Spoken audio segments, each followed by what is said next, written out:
Anyways, all right. So yes, tonight we are going to be talking about did you Jeff just go Lemire. live? Yes, but I didn't want to tell you guys that because I forgot to push the go live button. So this whole time we were like hanging out and talking, we weren't live yet. Wait, so when did people jump into the conversation? The part where I said, okay, yeah, so tonight we're covering Jeff Lemire. That's Anyways, pretty sneaky. I swear I've done this before, but I forgot to press go live. I even played the intro. I know. That's why I was like, oh yeah, we're live already. It's fine.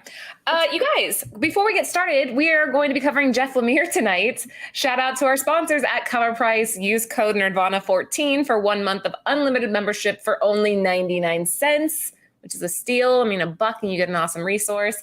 And shout out to Bird City Comics. Tomorrow we have a Draculina book dropping by Coco Aspen and Sonia Matas. It's phenomenal. Are you laughing because I forgot to press go? I'm laughing because I'm like, you just said that deja vu. I'm like, oh, but everyone just watching it has no idea. Yeah. Cool, keep cool. I just left, so I'm sorry. Yeah, it's okay. That's how this works. Just seamless transitions. So let's jump right in. All right, Jeff Lemire. I think most people in the chat, if you guys are indie fans especially, because I feel like a lot of his work is indie, but if you're not, there's a couple things outside of that realm. But let's go down the line and talk about how we kind of got exposed to him. Jen? So my brother, who is also into comics, really, really, really liked Descender. And he kept telling me to read it. And then when he's currently given up comics temporarily. So I inherited his comics and he's like, you need to read Descender. So I will read Descender. You haven't yet? Damn, Jen. But he told me, and then when he read Sweet Tooth, what did he read? When Sweet Tooth came out is when I really got, I'm like, oh, this is really good. Like, who? Jeff Lemire? And then I have met many people who are diehard Jeff Lemire fans. Yeah. And I need to start reading a lot more Jeff Lemire. Sarah? My experience is actually through the TV show, through Sweet Tooth, which I think I watched season 1, and then I also read a couple issues of Primordial. But I think this summer is going to be Jeff Lemire summer. I think I'm going to start picking up some trade paperbacks, and I think I'm going to deep dive into Jeff Lemire this summer. And again, if you are not familiar with the name, guys, Jeff Lemire is a Canadian comic book writer, illustrator. I think he worked on TV shows too. Let's all do the summer of Lemire. The summer of Lemire. I know you guys are gonna get so mad, but Sweet Tooth didn't hook me the way I was hoping it would. I got through like most of season 1, then I kind of fell off. So maybe I need to go back and watch it with a different lens, because I hear everybody just saying it's so good, you have to keep going, and I don't think I gave it a fair shot out the gate. I think I walked in with too high of expectations, and then I gave up too early, because I've read his stuff and he's a phenomenal writer, and I don't know, his stories are good. They have so much depth to the characters, and you feel invested in what's going to happen to everybody. I'm telling you, between like season 2 of Sweet Tooth and now that I watched Guardians of the Galaxy, like I'm a wreck. Like I just kids, animals on adventures. I think like my emotions have like been on a roller coaster. Well, that's what reading's for, though, to help you kind of cope, right? Ellie always says that her books are her therapy. She's like, I read for my mental well-being. And so anyway. All right. Anything else you guys want to add before we move on? Lucy couldn't make it tonight. One of the people in chat asked. Yeah, she's dealing with some personal stuff, but she will be back on Friday. So. And then what'd you say? Hi to everyone else in chat. But we did put Lucy's pick in tonight's show, didn't we? We did. All right, cool. Yeah, Little Monsters is a sleeper. Agreed. Let's keep going. So let's kick it off with creator insights. So name, we already told you guys, it's Jeff Lemire. He is a writer and an artist. He has been nominated or received the award for either Eisner, GLAAD, Goodreads, Juno. Key traits, Jen. So when he is drawing for his art, it's a distinct, sketchy, surreal style, blocky, heavy shading, dark fantasy imagery. That's for his art. So really sketchy, surreal style. That's true. And it is blocky now that I'm thinking about it. Man, I love these insights. Well done to Britt, our behind the scenes graphic designer. She finds some really cool research. And without these, it's like you know what you're looking for, but you don't know why you're looking for it. And then you read stuff like that and you're like, okay, yeah, that checks out. So well done, Britt. Sarah, do you want to handle the key traits in writing? Yeah, it's highly effective appeal to emotion, which is so true. Mm-hmm. Character-driven stories, fantastical worlds to build upon, which, yeah, so true. And key themes are ethics, coming of age, psychology, environmentalism, and dystopia, which who doesn't love a good dystopian story, right? Yeah. All right, creator insights. There's about 30 of you hanging out with us tonight. The way this goes down is we're going to give you, there's a little bit, actually, I'm going to let the girls talk about this. Who wants to take the lead here, Sarah or Jen? I can take the lead because I found it. Go ahead, Sarah. So I was scrounging through to do my research, and I came upon this. This was actually found in his Substack, which is called Tales from the Farm. This is his first comic. It's not published comic, but just his first comic. It's called Ashtray. It's a very interesting story that he kind of went into. Basically, he had all these drawings, this story, and it was originally called Soft, Malleable Underbelly. And okay. Yeah, right? Well, interesting title, but all right. It rolls off the tongue, right? I thought soft, malleable underbelly, he redrew 3 times and then dropped. What I read was like he was kind of like he would draw it and then come back to it. Because I believe that he's included some of these from the soft malleable. Mm-hmm. It becomes dystopian. It becomes Ashtray. Like he's actually included some of those comics into Ashtray. That's what I got out of it. Because I kind of, maybe when we interviewed him, because it sounded like he tried to redraw soft malleable like a couple times. Because it was like 300 pages. This was like epic. And then couldn't do it. Like got frustrated and then started just doing shorter stories. That's what I thought, but I thought he also kept some of these stories from, because he was calling it his opus, and then he kind of like finally got the gusto, because it says he took the first dozen pages and added other short stories, short comics, and created this mini comic, which he actually went and got like supplies and like created this thing, which I think is really awesome. He only made 300 copies. But he said you could actually find some of these comics in the hardcover of Gideon Falls, the deluxe edition. And you can actually go to his Substack. Issues 1 and 2 are in his Substack as well. So, damn, that's interesting. Like, who knew, right? Right? Are any of these on eBay? Or are they just so rare that you don't find them out there? It's with it being a limited print run and it being, so there's a lot of places you can get like indie comics, like true indie were like made at Kinko's, right? But it's a lot tougher. I would almost think that if you're Canadian and in his like area where he probably went to local comic stores and passed it out. But this is back, what, Sarah, 2002, 2003? Yeah. This was like the very beginning. So this is where Jeff Lemire started. Right. It's interesting too, because he actually went to film school first. And then he just got into comics. Kind of makes sense though. If you look at his panels, he kind of shoots them as you would. I mean, I guess a lot of interiors kind of feel like a movie, but his, you can definitely see that he's had some training in cinematography just from like the angles and whatnot. That makes sense. Cool. Yeah. So we don't know how much the thing is worth. We just know it's worth a lot. Because if you have one, it's like so freaking rare. Right. Charge whatever you want, right? Right. The sky's the limit. I mean, I would, if you found this though, I would just keep it, right? Yeah. Come on, Sarah. If you came across this in Canada, You came across I one would issue keep one, it. one issue two.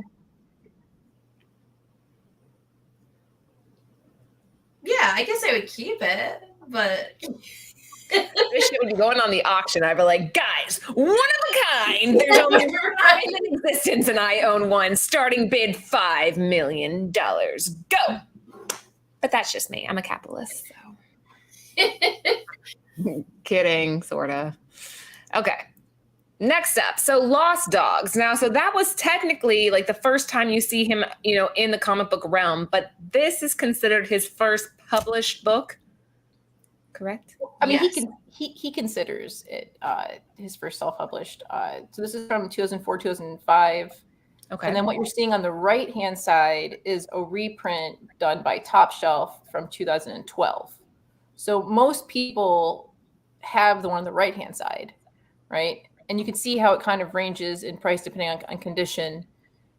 And then on the left-hand side, it is closer to like a magazine size. It's larger. It's also a soft cover. Okay. But that's the one that, oh shoot, how do you pronounce that award that he won? That the guy from Turtles? I believe it's the Xeric Award. It's XERIC. I just pronounced it as Xeric. Yeah, so Yeah, Peter that's right. Peter Laird from the TMNT, infamous, right, gives out this grant to winners of these indie writers to publish, right? Because look at TMNT, and it's around $5,000, and so he made 1,000, and it got to be distributed through Diamond, which is why he considers it his first published, because it got to go through that. So if you can find, and I am so jealous of whoever bought it back in April for $5 with $4 shipping, basically. I would have bought that. I would have in a second. But in March, someone got it for $12.51, but with $30 shipping. That was a lot. Wait, okay, but we have a 1080. Oh, wait, that's the other one. Okay. Well, it's from the United Kingdom as well, so I could see why the shipping is like $30. Look at the 5. Whoever got that for 5 plus 3 something shipping, like great. Oh, like tip of the hat. Round of applause. It blows my mind. Like I feel like nowadays, especially, people are really starting to focus on picking up either an artist or a writer's first work. It's almost as important as the major keys that you find the events, but having somebody's first cover, first published work is so important. I'm surprised it's going for this little. Maybe people just don't know. But I mean, that person who got it. Huh? Go ahead. Go ahead. You go ahead. No, we're all excited about Jeff Lemire. You go I ahead. know. I just can't believe that someone got it for that amazing deal of like That's $5, insane. like under $10, right? That's an amazing, like it's great. That person. Yeah. But you're What were you gonna say? I got 2 fun facts. So this is Fun where fact. fun fact. Nah. He actually this is where he got his New York Times bestseller book, which is amazing. And then I had this little fact for Laura. So he has a pug named Lola. You have Penny. He is a pug named Lola. Adorable. That is adorable. Mine's a black pug. I didn't see what his is, but Probably fawn. The baby sorry. friends. ADD. What? So this book came about because for a while he was making a ton of stuff that he was like about, like not super passionate. And then he did the 24-hour challenge. Have you guys heard of that? Mm-mm. So it's a 24-hour challenge. It's artists you have 1 hour to do 1 page, and you try to do as many hours as you can, 24, to do a story, but it can't be planned, no research or reference. So it's supposed to be very flowing and from like just go, just do it, right? Don't overthink it, just do it. And so he got this story. He did 12 hours, 12 pages of this story. So he got in the zone. And then that kind of, that's what he's done. Like when he does solo stuff where he both writes it and draws it, he's a gardener. He just goes. But when he works with other people, which we'll see later, a couple other slides, then he's an architect because he has to plan it out to have them be able to do the art. So this is the book that he started. Go. Damn. From I like your terms there. We'll have to do a whole show explaining what you mean exactly by each of those. I know what you mean. I don't know if the people watching knows what she means. I mean, it's kind of implied. So a gardener just what? You let the characters, as you're doing it, it's just free flowing. Like you don't have a plan. It's just organic, coming out of you, right? It's organic. Okay. It's maybe a little piece of views going in there. And an architect methodically plans out plot, story, dialogue, and like has an ending already planned. So you would look at like Stephen King is the architect, right? He just does so many stories. He has them all planned out, doom, done. And then like George R. R. Martin, he's a gardener. He just lets the story unfold. And I can't say one's superior over the other. Both methods end up creating incredible work. But it's interesting that he can kind of dabble in both. Mm-hmm. So, yeah. I heard he's very organized. I watched an interview, and he is from 8 until 4, he draws. Isn't that crazy? Because it takes so long drawing versus writing. In the morning till 4. Yes. And then he was saying that okay. Then after either his son goes to bed or a weekend, he writes a script. So his like goal is to write a script a week. That's impressive. It's really impressive. It's like, holy shit, man. Like, I wish I had that kind of discipline. I had to force myself onto the treadmill today. I did not want to do it. It's like 20 minutes, Laura. Just go in there for 20 minutes. And I had to like really force it. Okay, let's keep going. Next up, this is some interiors from those books. Yeah, this is, so if you went back to that first ashtray one, in the middle was the covers and the outside is the interiors. Okay. And then for this one, it's this slide. These are 3 pages from Lost Dogs. From Where's Waldo? Nah. Well, that's like sailor, you know. I know. I just think Waldo whenever I see stripes. So yeah, this is cool. Nice. What'd you say? What'd you think? But you said it's cool. So I was like, oh, okay. I think that here's my like just artistic opinion is that when you have somebody, the only one I can think of that I can really reference would be Drew Zucker. When you can use black really well, I always kind of admire that. If you can just take black and make it work in the piece, and he can do that. Drew Zucker does that really well. He uses negative space to create something out of it, which is not as easy as it sounds. This is cool. I like that it's monochromatic. I like that he threw in the red. Totally joking about the Waldo thing. Sarah? Yeah, I agree with you, Laura. The fact that it's so simplistic with black and white, but there's so much going on, especially in that one page that I'm looking at with the horse and the cart and the trolley and, you know, the city. You can see, like, even further back, you can see that a lot of things are going on. So I like that he just kind of takes up this whole page and kind of tells you this story just from one page, which is amazing. These look like legit inks. He probably just has them sitting in his house somewhere, like the originals.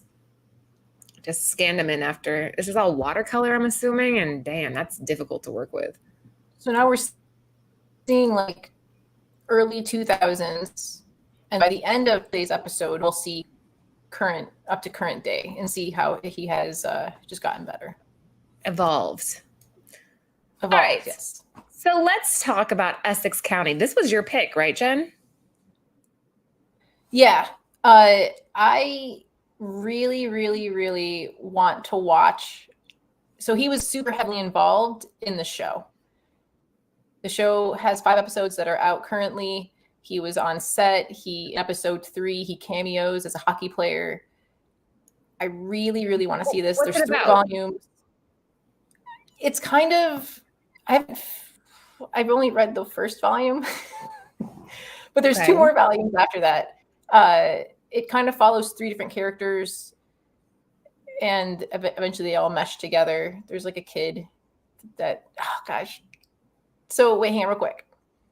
If you live in Canada, CBC Gem is a Canadian streaming service. You can watch the 5 episodes. You're good. I saw clips and I saw a trailer, and that's all I could do because I'm not in the right region. I know that he said that they're working on getting it so we can all watch it, but Okay. I just like that he was heavily involved in the show and got to be there and got to cameo, and I look forward to reading the other 2 volumes so I figured having the first volume here on the left, which Britt liked a lot. She liked that cover, and then the collected edition. But the collected edition seems the way to go as far as just if you want to read it. So it's 3 short stories, right? Or it's 3 volumes, though. But they're each their own short stories. So you have Tales of the Farm, Ghost Stories, and The Country Nurse. Yeah. Is that correct? And this is from 2007? 2008. 2008. And then it was collected in 2008. But no, the collected edition, though, came out later. Oh, the collected edition. Yeah. Yeah, in volumes 1 and 2 in 2008 and volume 3 in 2009. Yeah, So I think and then you have the came out 2011. Yes, by Top Shelf Productions. So it's Damn. 2 top shelves back to back. I didn't even know this was a show, Jen. Like you were educating me. I had no freaking clue this was a show. I just don't understand. Well, because I remember when it got optioned and then this book went up, but it came out, there's 5 episodes. And I think because it came out in Canada, a lot of us were like, here's me like twiddling my thumbs waiting for this thing. And I was like, oh, it's already out? So lucky Canadians. Sarah. I like your Canadian, eh? So practicing that all day.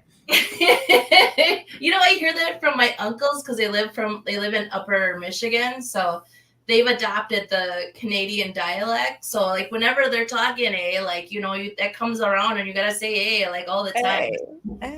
Yeah. So Essex County. This is actually where Jeff Lemire is from. Like Jenna said, 3 short stories. He's won many awards on this compilation of short stories. He won a Joe Shuster Award. That's a Canadian Creator Award. He also won a Harvey Award for the new Best Talent in 2008, I believe. So like Jen said, the TV show actually came out in March of this year. And it's an intimate story based on his hometown. It's also drawn by him. And what I find interesting, because like a lot of people are like, oh, like, you're always talking about you're telling Canadian stories. And he said he never meant to write Canadian stories. It wasn't until he went back home, and he said, writing Canadian stories wasn't a priority, but it's part of me. So a lot of writers do that. A lot of writers pull from their real life experiences or where they grew up. I mean, I think that's natural, and it almost comes off as more genuine writing when you can kind of write from your experiences. So, right. Did we say that he grew up on a farm? No, it's a rural town in Essex County, Ontario. No, but he was a legit farm kid though. Like goats or sheep? Like grew up on grew up on a farm, and then that's a rancher. I think there was he was saying that there wasn't a ton of, like, he read comics and he liked them, but that there's a lot of film in the city. And then, I just thought it was cool because I tend to feel like, because, I'm from a small town, so it's kind of nice when you have people who capture the experience. Yeah, I wouldn't know. I grew up in the city. I watched Gilmore Girls, though. Does that count? So Absolutely. It gives me some small town experience because I watched all the seasons. All right, $40. Thank you. All the small towns are like that. They're all similar, right? Mm-hmm. $4 raw. I mean, again, this sounds like a fantastic deal if you guys can get a hold of these. And better yet, watch the show. I'm sold, Jen. I'm going to try to find these and track it down. Popular kids sketch comedy show on Nickelodeon's in the 80s. Oh, because someone said earlier that real Americans don't watch Canadian TV, so H&H started listing. Oh. Oh, is it? Wait, what is the popular? I mean, I know Kids in the Hall. That's one of my favorites. Oh, I don't- because H&H mentioned you can't do that on television. It's Canadian. Oh, that's where the slime came from. Oh, I remember that. Okay. Good stuff. And here's some of the interiors. It kind of reminds me. Do you guys remember the show Doug? Kind of reminds me of Doug. Patty Mayonnaise. Yes, it kind of has like I need to make my kids watch Doug. But again, really good use of black. I'm definitely seeing kind of that blocky style that Britt pointed out when we were doing our creator insights slide. It's interesting and seeing this really all the slides, correct, Jen, go in chronological order from creation. Brilliant. So we're going to really literally see him grow and grow and grow. Very cool. Jimmy. Next up, Sweet Tooth. And I don't know how to say that. Cult. I want to say it's cattle or cattle or it's cattle, right? I think so. This was my pick. So again, scrounging around for information on Jeff. And so Jeff has actually done album covers. This is Catal. This came out in January 8th of 2009. I like that it says "A donde vas," where in Spanish it means "Where are you going?" And the other skeleton says "Nagun lado," and that means nowhere. This is a Canadian. They were a Canadian trio. They are now a Canadian duo. It's a blues punk, kind of almost a little rockabilly. I listened to one of their songs. Pretty cool. I'm trying to find it while you're talking. I'm trying to find it. And he's also done other Canadian bands, Orphan Choir and Unwelcome Guests and a couple other ones. So I thought I would include that in there because this, that's unique. How many comic artists? I'm sure there's a few, but I just thought that it was cool to spotlight his art on this. And then I picked Sweet Tooth. The reason I wonder why I picked Sweet Tooth is because I love this show. I think it's an amazing show. And, the other thing too is that, these covers are straight up Jeff Lemire. Like every time I look at one of his covers for Sweet Tooth, I know it's a Jeff Lemire cover. And it's amazing. It's amazing that this man does both the writing and the art for these comics. That must take so much effort. So if you haven't heard of Sweet Tooth, this is a DC Vertigo comic. This came out in September of 2009. So kind of the premise is there is a pandemic, which is crazy because the first season actually came out around the pandemic. Right? Where people are getting sick and they're dying, but women are having half animal, half human babies. Those hybrids are immune to what they call the sickness. And this is where we meet Gus, who is a half deer, half human boy, and kind of starts off his adventure. Fun fact, Jeff's son is named Gus, which I thought was adorable. Oh, really? Yeah, and he was saying in an interview that he was kind of comparing, the son's been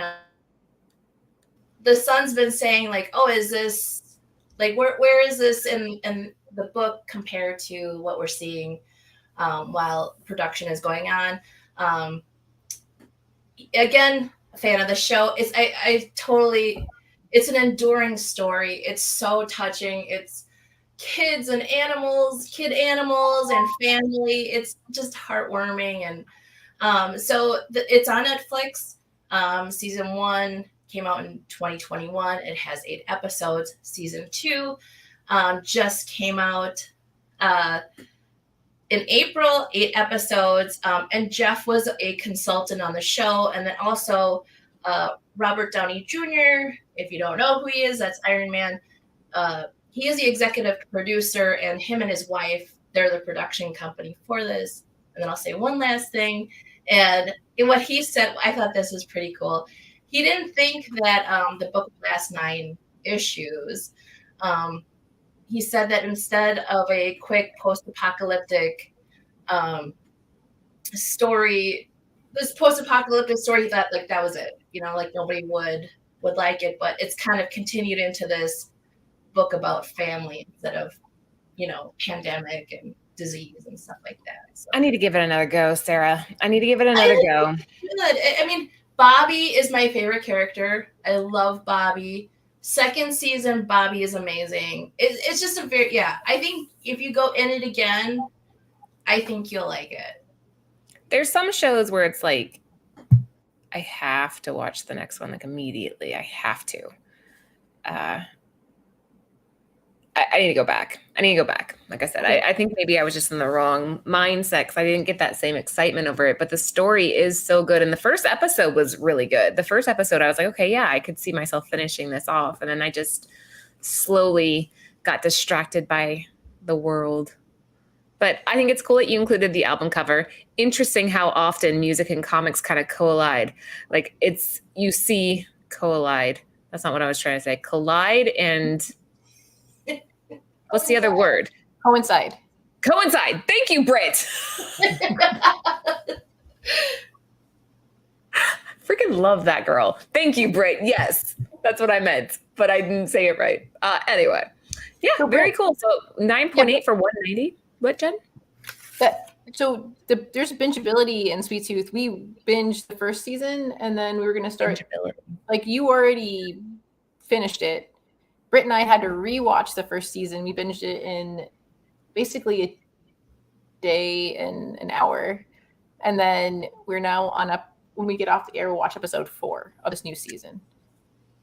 Okay. She's like, hurry up. You have to eat chocolate the whole time though. Yeah. And we looked for prices for the record, but couldn't. If you can find it at a record store, it'd be kind of cool. Yeah, I couldn't even find it on YouTube. I just searched YouTube and it's like no idea what you're talking about. I'll send you a couple of the videos. Cool. You can check it out. Good stuff. All right, next up, this is the infamous Descender that Jen has yet to read, and Moon Knight, which I believe these are both your picks. So what do you want to say? No, so I kind of did. We didn't really. The pick thing. Okay, so no, this is your pick. You took extra. You cheated. No, Moon Knight was Sarah's pick. Oh, that's right. That's right. Yeah. The story, because he wrote Moon Knight, and then Descender I actually put in there because of my brother. And people like this is actually I bought this for Brit. It's the Image First $1. Love those. Nice. And so it's a good. So if you are curious about some of these stories, Image does offer a lot of them for $1. This is a good sci-fi story. It's from March of 2015. You follow Tim 21. He's that little character right there. But there's 2 or 4 covers of Descender #1 that actually JEFF Lemire does. I like that you said 2 or 4. 2 or 4. 3. No, 2 or 4. 8. There's like 2 or 9. It's 2 or 4. Yeah. And then this is my intro, seeing the cover and flicking through it real quick. Back when it came out, my brother really liked it. Was my first intro into Dustin. That I say Nagayan. How do you say it? Nguyen? Yes. That's the real way of saying it. I can't tell what the last letters were. I lose it. It's a little bit. When you sound it out, I think Nagayan is how, but say it again. Nguyen? Yes. Nguyen? And then we've covered the Moon Knight book before when we covered Moon Knight and how this story dwells into the psyche of Moon Knight. Which kind of does it? I haven't read that book. Does it kind of match the show? Iffy. Thank you, husband. I love you. But I think it's still a good read. I like the fact. The reason why I picked it was what appealed to me is I think JEFF Lemire could have wrote this as Wynn. Like the Wynn Hotel in Vegas. Okay. I'll never forget. The reason why I picked Moon Knight as for writing is that I felt that he did it right with mental illness. He could have just said, hey, Mark Spector is just crazy banana pants. But I like how he kind of delve into the mind of Mark Spector on, the personalities that he has going on. And then also the fact that Khonshu is in his mind and he's just going through all this emotion, which we did kind of see in the show. But that's why I picked it, because I just think he could have went a different route. And that show was so good. Anybody who says otherwise, fight me. That show was fantastic. Right, absolutely. And I hope there's a season 2. But it was so good. It was so good. The soundtrack was brilliant. The acting was on point. Like, what do you guys want? Like, it's so good. And we're gonna get a part 2. Fight me, I mean fight Jen. Huh? We're gonna get a season 2, right? They're filming it. They better be, yeah. Yes, I thought I saw a little like TikTok where it was like Oscar Isaac, the producer, and somebody else, and they're like season 2. So New N. That's what she said originally. You guys are killing me. From now on, anybody that corrects our pronunciation has to come on live and pronounce it themselves. I'll give you the stream, you hop on, and you have to say the word live. All right. Anyway, so Descender 9.8 for $55 seems like a steal, but the little asterisk, if you guys aren't familiar with the show, means that information is more than 6 months old. On the right side, we got a near mint going for $25. That's a 9 to a 9.4, and a 9.8 for $68. Again, seems like a steal to me. Good picks. Both nice stuff. Can I say one more thing? Yes, please. So again, kind of what I was talking about before, where, he does write scripts. So in 2019, Sony actually picked up, they acquired the film rights. And then in 2020, a subsidiary of NBC Universe acquired the TV rights. So I was going to ask you guys, you ladies, the chat, movie or TV, which would you rather see? Now, this is 32 issues of Descender.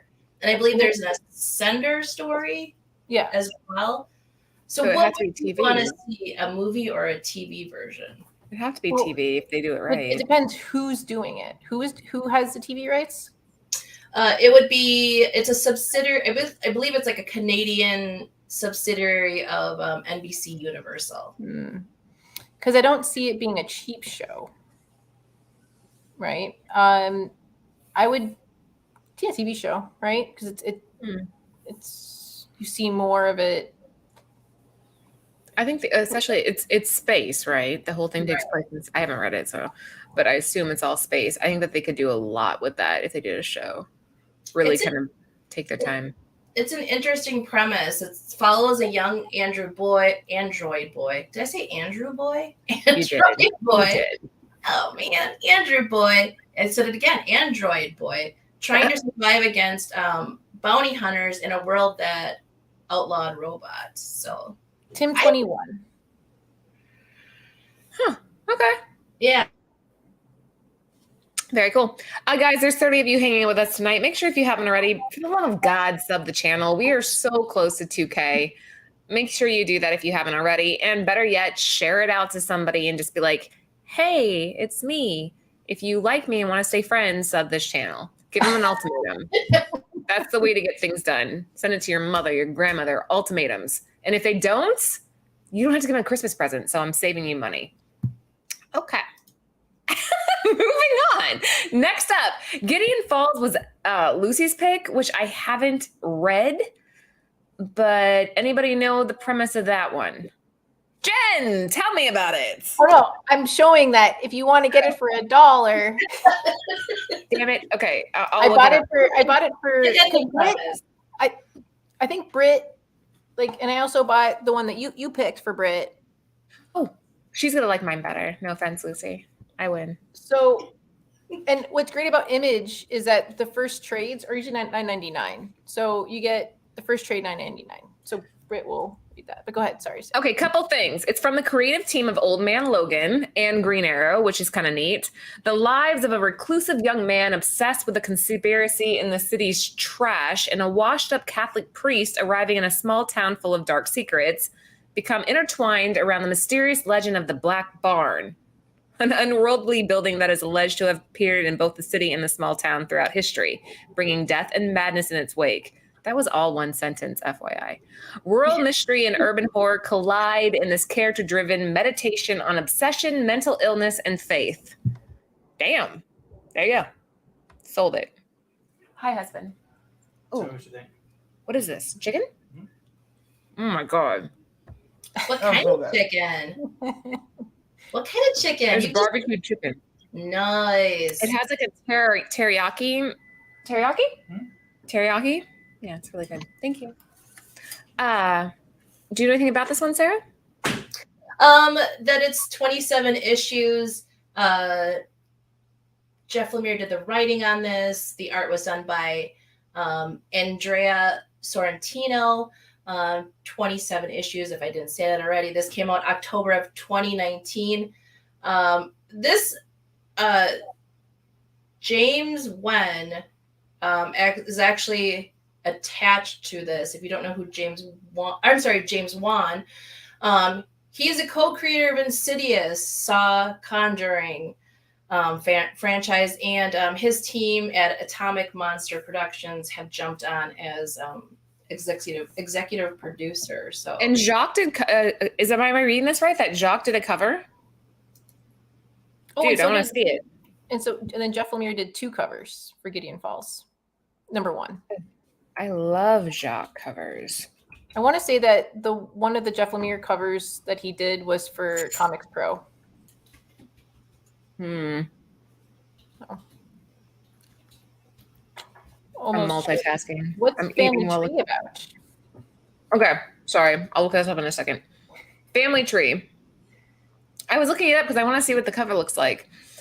I have this one in the other room as well. So it's an 8-year-old girl who literally starts turning into a tree. And she's sitting at her breakfast table with her single mother and her brother, he's one of my favorite characters. She's sitting at the table and she's like itching because she's like, she feels something coming through her skin. And he's like, I bet you have gonorrhea. And I was like, what a sweetheart. Yeah. Anyway. on your arm? Yeah, she's like itching. He's like, you probably have gonorrhea. And the mom's like, shut up. And I'm like, I can relate to that because I have 2 teenagers, so I can hear this conversation happening. And I thought it was hilarious. But she's turning into a tree, literally. So her mother, her brother, and her eccentric grandfather leave to go find a cure. I won't say much beyond that because it'll give it away. It's an interesting story. It's one of those ones where you're like, wait, what? The older I get, I feel like, even with previews, there's 30 of you watching. Please let me know if you feel this way too. If I see a preview, I can basically tell you how it's going to end. Previews give away so much. Mm-hmm. And I feel like lately it's hard for me to find stuff where I'm like, okay, I have no idea how this is going to end. But Family Tree fit that bill. So it was a weird one. It's a very weird read. But again, I don't know. I like that. I like something where I'm like, I didn't see that coming. That's an interesting twist. And for $5, you can pick it up and just have a good read. The cover art here is by Eric Gaster. This came out in 2019 for those of you who are interested. And yeah, it has, let me see, 1, 2, 3 volumes. And Cool. maybe we'll do Jock another day. Yeah, because I got distracted by my chicken. And I ate it. That'll do it every time. That chicken was good, man. That was like on the grill. Ugh. Ooh, that's even better. Yeah, it's like, yeah, very tender. So, Britt, I know you're listening in the background. I want to know what you think of Family Tree. It's interesting. It's different, but I like the dynamic of the family because it's a single mom, and so you can tell she kind of relies on her son to be more of the father figure, but the son's kind of just, yeah. Anyway, moving on. Department of Truth. Now, when you sent me this in the chat, I was like, no shit. How have I not heard about this? Like, this blew my mind, Jen. Tell me about it. So this is Department of Truth number 4. Yeah. From 2020. It's a 1 in 25. If you look down on the corner, bottom left, he signed it, Lemire. He did, I thought, a fantastical job I love that you can see the pen with the blood, and that it looks like it's on that notebook paper that we all went to school with. And then Britt even noticed that the image emblem up in the top right is sketched. Like it's not that like bold normal image logo. It's like a sketch of the image logo. And it's not usually on that side, isn't it? Usually on the left. So they did a fantastic job. Like it's such a cool. And I thought maybe the shop that I work for might have it, but 1 for 25. What? That's funny. Oh, very sketchy. Yeah. Okay. Sorry. But yeah, I was $31 for 1 in 25, but it's not. I checked out my local LCSs and it's gonna be tough. But I've never seen this. I've never seen it. This is cool. Either. I had this kid that sat in front of me when I was in 6th grade, and he would sketch like the weirdest shit on his desk, but it was really good weird shit. Like it'd be like a unicorn. He kind of reminds me of shit. What's the guy that does the weird dance? So it's the right hand. Come on, broad. A little. He talks like this. Ugh. Oh my god! Owen Wilson? No, the vote oh shoot! Vote for Pedro. Yes. What's the movie? Pedro Pascal. No. Right here. Napoleon Dynamite. Yes. What? Napoleon Dynamite? Yes. Thank you. Okay. Anyways, Napoleon Dynamite. I bet the chat's probably like, are you guys serious right now? You know, he sketched all those like weird, like unicorn lions. He called it something in the movie. A liger. I've seen that. I've seen one in the wild, or not in the wild, but in a cage. I've seen an actual liger. Yeah, they're cool looking. Yeah, Ligers here. Yeah, that's what this reminds me of. Was my overarching point to that horrible, horrible story. Sarah. Take over. Ligers do exist. And this is super creepy. I love it. If you guys don't know who this is the Star-Faced Man. The main character, Cole, actually dreams about this character when he's like a kid in the dream. And this thing eats babies. And that's they made that really disgusting cover. Do you remember that cover? Yes. Where he's like eating the baby? I didn't like that. Yeah. Nope. But yeah, so if you don't know who this is, that's who it is, the Star-Faced Man. But this series is really neat. It started out really strong. It kind of lost me a little bit, but then it had a new arc introduction, I think at like 13, and it got good again. Department of Truth, it's interesting. This is a fun read. And if you can find this, I want proof of life. I have not seen this ever. So if anybody in the chat has this, let us know. Like tag us on Instagram. Be like, boom, I had it. And I don't mean Liger tagging a picture of a Liger. Liger. He's 9.8 of this. Bullshit. And he's a Liger. No, no, I want to see it. You have to tag us on Instagram or it didn't happen. Yep. Them's the rules. Sorry, it's got kimchi on it this time. Kimchi? Ooh, chicken. You don't know what kimchi is. What's kimchi? It's pickled cabbage. Yeah, it's spicy usually. So I made kimchi and teriyaki skewers. This is the first time I made it, so I wanted to try it. Nice. Spicy? For real? Spicy? Hell yeah. Okay. I didn't do it super spicy because she won't eat it, so it's just got a smidge. Okay. Tasty? Mm-hmm. Nice. Right. I did it right. People are like, why'd you marry your health too? Yeah, I told you I'm not allowed to have gluten anymore, which is kind of a... Boo. Was it really? No, it wasn't. Was it really? I'll have to talk to Hive and be like, the baby eating one was the Hive. Not this one. But the baby eating one was a Hive one, though? I don't know. I don't know either. Anyways. Wait, not this cover. He has the baby eating cover. Oh. Okay. Like how we all do. Oh. I'm seriously going to call James and Jonathan and be like, dude, Let's talk about that baby eating cover. It did really well, but anyways, moving on. Oh, this is me as well. Yay. So I actually had, guys, if you are new to this show, a while back, we talked about Sweet Tooth. And I remember picking this book because I was like, okay, it's Jeff Lemire. It kind of all lines up. And so the girls are like, let's do Jeff Lemire this week. I'm like, we already did it. You guys are insane. And they're like, no, we didn't.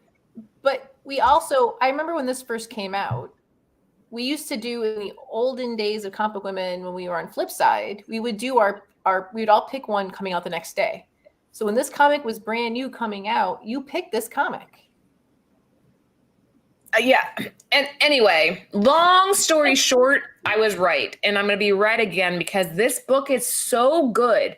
I remember when it initially came out, nobody had read it. Nobody had talked about it. And I'm like, why is this book going under the radar when some of these other books that are kind of bullshit were selling like crazy? I did read it. I was one of the few. So the premise here, guys, is you see that guy on the first cover here. He's the father of an 8-year-old girl. I think she's 8. I haven't read it in a while. But she loves puzzles and she died. But then one night he gets like this phone call from her and he's convinced it's her and she's trapped in another realm. So he starts going through her journals and finding all these puzzles she has of like the city. And he starts trying to track her down, hoping to bring her home. It's one of the most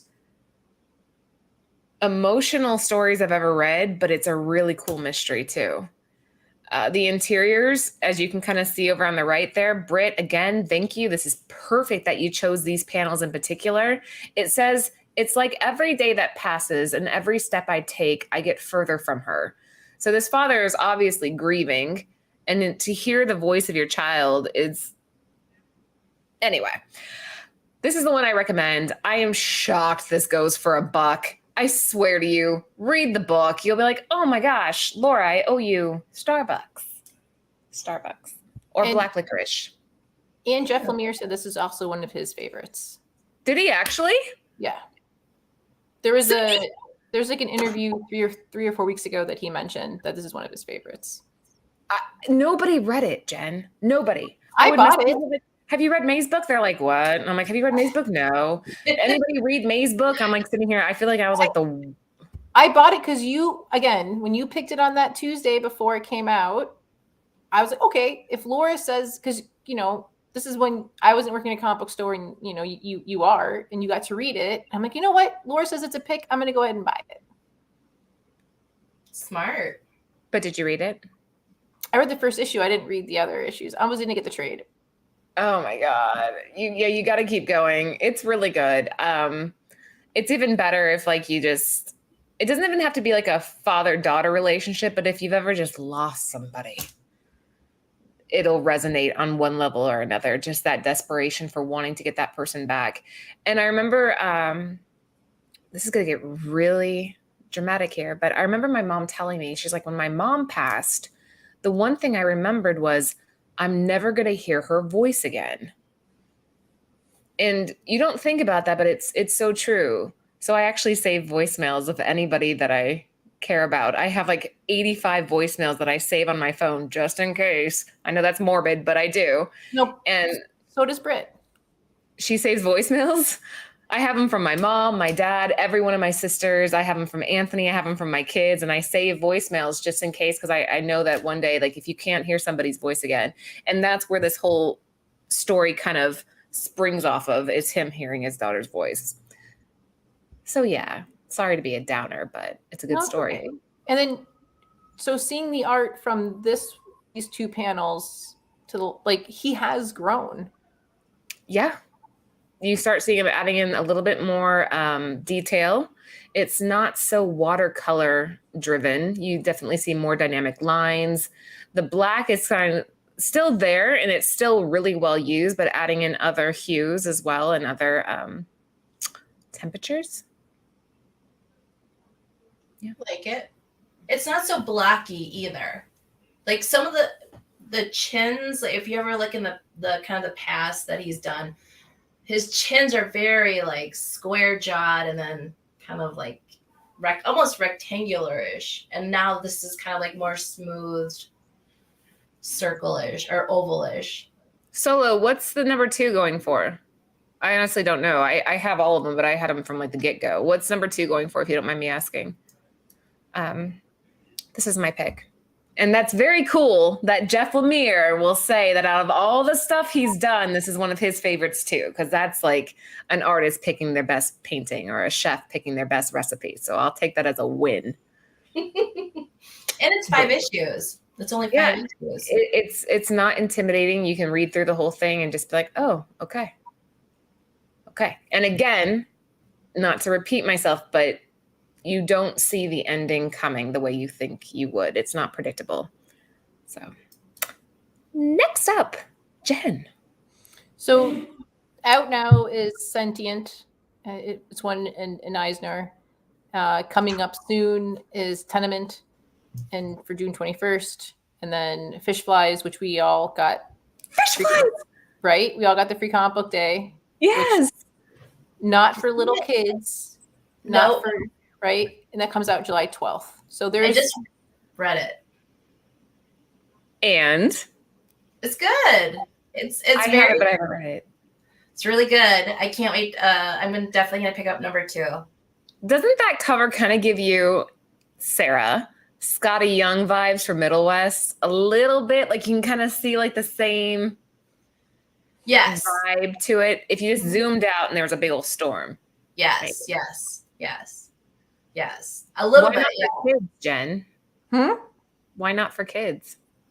Yeah, not for kids. If anything, I would think get Sentient for your kids. No, fish and flies are fun. That's kid friendly. Oh, what did you end up saying? That he likes to write multiple things at the same time, but different genres. So he won't do like 2 of a similar one. So Sentient is a good. Sorry, I got distracted. Yeah, Solo Wookie too. Solo Wookie and Liger, you guys are both in trouble. I need you to pay attention during class. No talking, no passing notes on the side. This is like, pay attention. Ugh. Yeah, if I could put you guys in YouTube detention, I would. That'd be funny. Tony, what's up? Oh, sorry. Go ahead, Jen. Sorry, I interrupted. It'd be funny though if we had like a hockey. Oh, that's right. He loves hockey. He's a Maple Leaf. He's Canadian. He's Canadian. Yeah. Eh? Well, just because you're Canadian doesn't mean you have to love hockey. He just loves it does. hockey. It's a requirement. It's a requirement. Do you know what your hats? Do you know what hats are named? Hats? Yeah. What are their hat caps? No, they're like, I think they're called tooks. You made that up. I didn't. Tooks, Took. Yes. Bullshit. Canadians in the chat, verify Sarah's claim. Tooks. Oh, I forgot my took. I left my took at home. You made that up. Oh, I like how the Canadian milk comes in like a bag. Weird. We have milk in a bag. I've never seen milk in a bag. No, milk comes in a plastic jug. Where do you shop? It comes in a bag. She's in Wisconsin. It probably comes in a cow. It's like a cow. Quick Trip, Jen. We go to Quick Trip. They have them in bags. Wait, the hats? Oh, they really are? Okay. Yes. Thank you. I never doubted you, Sarah. I know my Canadian. I knew you were telling the truth. Interesting. Okay, Sarah, are you sure about that? I guess, yeah, she's certain. I'm positive. So Sentient's coming out, or that's out now. That looks interesting because I love space stuff. The Tenement, June 21st. Sorry, Sentient is they're on a spaceship. All the parents die, and this AI has to like look after these kids that are still alive. So Lord of the Flies meets, what's that recent one with the robot? Anthony, what's that show with the robot with a kid and the robot protects the kid the whole time? Is it like Mother or Mother? No, something? not Mother. Remember the little kid? He's a little boy and he meets that robot and it's like all creepy, but then it's like, oh, I like you. I'll keep you safe. Come on, man. I just gave you My that. Giant? No, it's a show we watched together. It's a whole family that travels together through space. Oh, the Joneses. Lost in Space. Lost in Space? Yeah. I would hate to play charades with Laura. She's terrible at it. What do you mean? That was perfect. She's like that guy, and he went to the store and he got the thing, and it was pink. Lost in Space. Lost in Space. Got it. Boom. Yay! I feel like Baseballs. I feel like I gave awesome clues for the record. So it's like Lost in Space meets Lords of the Flies, and you put them together. Sure. Yes, Laura. Great analogy. Brilliant. Thank you, Awesome Sauce Radio. Oh, awesome sauce for the sticker. We appreciate it. $1.99. Thank you. And I believe Blind Adam has his own YouTube channel, right?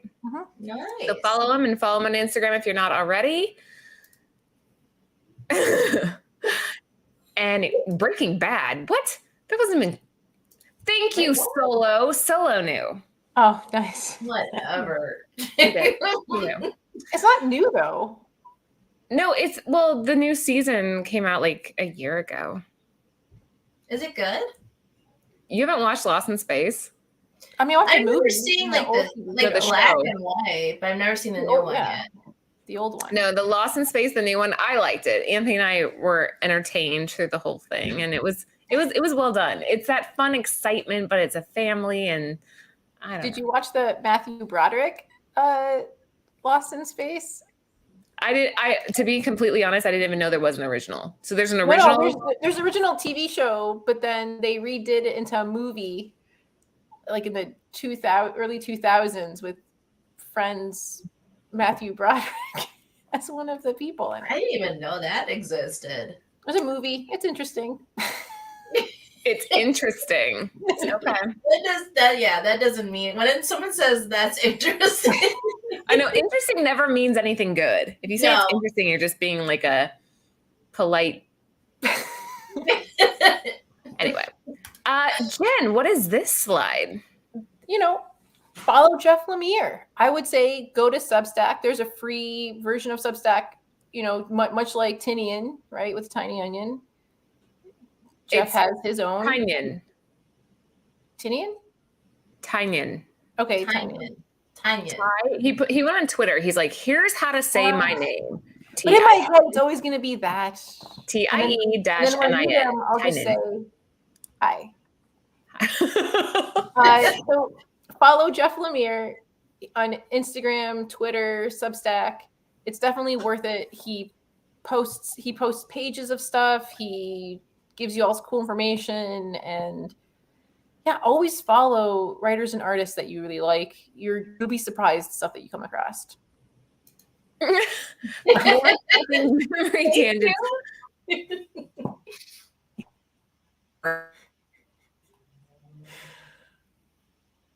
That's stupid. Is Laura frozen? I think she is frozen. Oh no. But thank you, Tony. We appreciate. Oh, there you go. You're back. Was I frozen in a good position, or was it like? You're good position. Would that be horrible if I would have froze right then? When I was doing that face. Anyway. All right, follow him. And I agree with Jen. I follow Jenny Frizzing because I'm obsessed, and it's neat to kind of see what they're up to. And it's every once in a while they post stuff about like what they're doing. Like the Toronto comic shop has been around for 35 years. That's a neat little post. Oh, hold on. Hold on. What? Hold on. Wait. Yes, Anthony? Well, I made the dinner. I fed the kids, and now I'm just sitting around. So I'm like, I'm going to jump on their podcast. I don't care. He's like, I have access. And have you ever read any of Jeff Lemire's stuff? I've read the first couple issues of Sweet Tooth. I haven't read anything else on the screen that I can think of. What else I read Gideon Falls was a great one. That was the one Lucy picked. Gideon Falls is a solid nice murder mystery. That's what I've heard. I've heard Gideon Falls is kind of like a solid story. Yeah, it really is. There's so many more. I think someone in one of the interviews asked him like what he would. One of the things that he's worked on for DC or Marvel, what do you want to be made? And his Animal Man, he mentioned. Yes, I heard about that.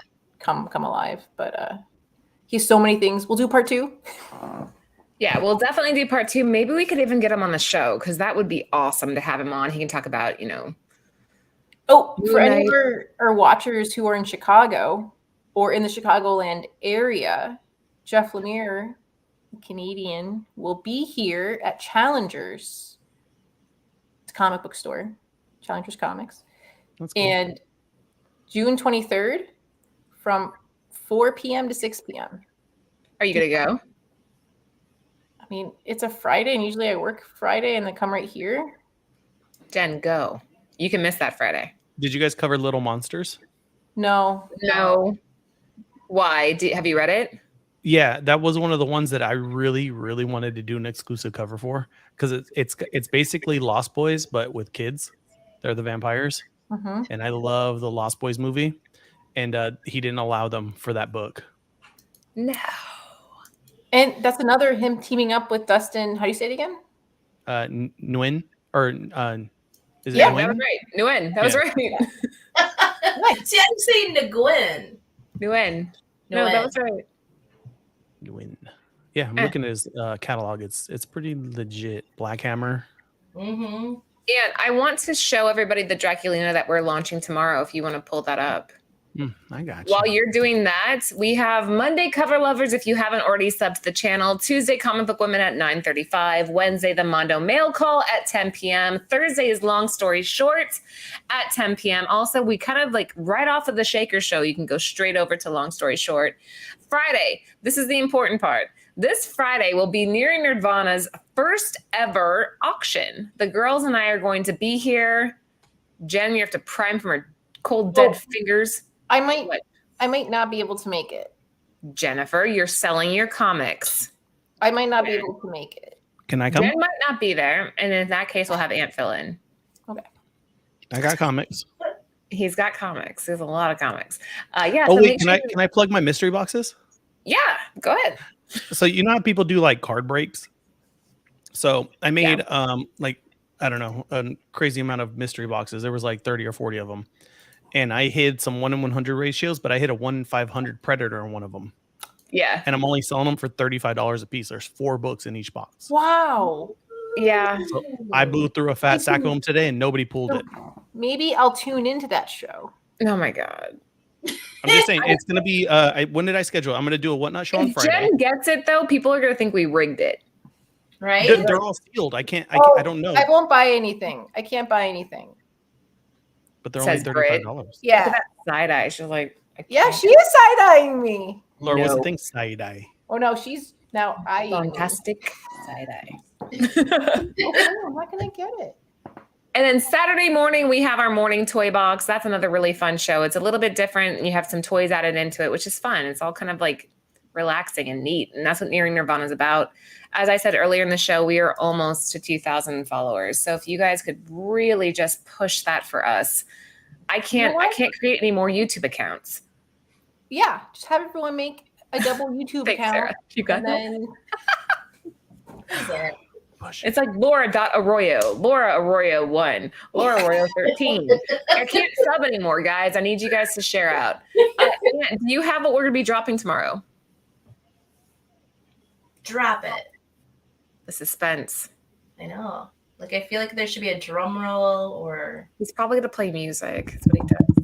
Yeah. You ready? Yeah. There she is. It's a little bit fuzzy on my, there it goes. So this is Draculina. It's inspired by the Jenny Frison Vampirella cover that I desperately want. But honestly, Sonia Matas and Coco Aspen, they did their own on this one. When we got the sketch back, Anthony and I was like, holy hell, this is so good. It's limited to 500 virgins. That's obviously before damages, so we won't be posting that much. And there are only, how many medals, Ant? 25. 25 medals, which with this black, I think they're going to just be so good. Well, and everybody that's watching, don't sleep on Sonia because I don't know the officials on it, but she's definitely been picked up by a publisher for like ongoing issue cover art is what we've heard. They poached her, Ant. They flat out poached her. I'm saying it the nice way. But when somebody she hasn't done, we were her first published work. And when they swoop in, it was really funny. It's a quick side story. So I get an email from said company and they go, oh, we need your artist's email so we could send them a pay voucher. And I was like, I paid them. Oh, but we had to send them a pay voucher. And I'm like, so you're paying them? They're like, yeah. And I'm like, wait, you're paying them for the art I paid for? And they're Yeah. like, well, so they were trying to get their contact info. Oh. Yeah. So then I played dumb and I was like, oh, I only communicate through like IG or whatever it was. Like I Well, gave that them was some really real true at the off-brand. time. We were only on IG. Eventually they found them and tracked them down. And she's like, well, I will always save a spot for you guys because you know, we started working with us. But they were approached by the publisher for their ongoing. first cover with us is that Vampirella one where like they're being choked out. We are down to less than 10 of those. FYI, if you are fans of collecting a creator's first, that was their first. And yeah, we have less than 10 of them on the site, but this will be dropping tomorrow. Wait, do you guys get to keep the OA for that? No. I wish. This. I asked about that's the first one they ever did for us. Do you guys remember that? Mm-hmm. Gorgeous. Mm-hmm. Yeah, that was a wild. I'm shocked it didn't sell out, but we are at, I think We have sold out of 10. The Last Barbarian though. And they did that one as well. Oh yeah, The Last Barbarian they did as well. Yeah, just a really great creative team. And poached like an egg on Sunday breakfast. Solo, it's true. It was like, no, don't take my artist, please. But that's what happened. That just means we're on the right track when they do that. So. Absolutely. Yeah, I know. And I'm trying not to be all like, "Grr," but I am. It's the game though. It forces Laura and I to up our game because if she gets too busy, then we just got to find somebody else nobody knows about. Mm-hmm. And that just brings another very creative, talented team or person to the industry. Yeah. We're paving the way. Okay. Absolutely. Anthony's always said that we pride ourselves on being able to find artists that haven't been out there yet and haven't, had a chance to take a crack at comic books. But yeah, this is one of my favorites. Her eye makeup is just like so perfect. Anyway, drops tomorrow. I think she modeled the hips after me though. I mean, those are my hips. hips. Are definitely you. I feel like you sent them like a screenshot of you after the shower, and they were like, I thought about that, and I was like, I don't remember modeling for this. That looks like the way I sleep too, like arm above my head. So perky. I know, right? yeah, it's very perky. And I'm all ass. That's what I'm saying. Make sure you're following Bird City Comics. If you want to get an alert the second that and any of our exclusives go live, make sure you text exclusive to some number. It's on our Instagram. Find it. And yeah, that's it for us for tonight. And make sure you're following Cover Price as well and use code Nirvana14. Before we call it, Jen, anything to add? Tune in to Nearing Nirvana. Thank you for watching. Oh, Jen, can you do me a favor? Describe the cover. What was the Vampirella one where she's swinging blood? It's Vampirella number 4. 13. No, it's 4. Never mind. No, it's 4. 4 by Jenny Frizzett. This is the blonde version with that. I call it the Borat bikini, but it's not the big Borat bikini. I don't even think that is a bikini. You're creating a visual, Jen. Don't go with Borat. No, I saw it though. The Borat bikini makes sense. And she's swimming in, instead of blood, it is black, dark ink water with her hair flowing. Mm-hmm. You know what it would remind me of, and if you can visualize this, do you guys remember Stranger Things when she floats in the pool? Yeah. Yes. So it looks like she's just laying in shallow water, just looking up at you, and she's wearing a very tactical bikini. Tactical. What was the other one that well, was? she does do her dirty work in this. We would all be falling out of this thing. It would be nip slip everywhere. Fifth Element, a little bit like Fifth Element. What was Lilu? Was that what her name was? Lilu. Or her Big boom, bada boom. Oh yeah, that's right. Yeah, we're not going to hire Jen for sales anytime soon. Come buy my exclusive of her in a Borat bikini. She's floating in water. Yeah. You get the floating in water Borat bikini exclusive. Yeah. Sorry, Adam. Not the head of marketing. I asked the wrong person for that question, and that's what you got. All right, that's it for us tonight. Make sure you support Cover Price. They are our sponsor, and they are the best resource if you are a collector or a seller. And Bird City Comics, they're all right. We'll see you guys later. What the fuck?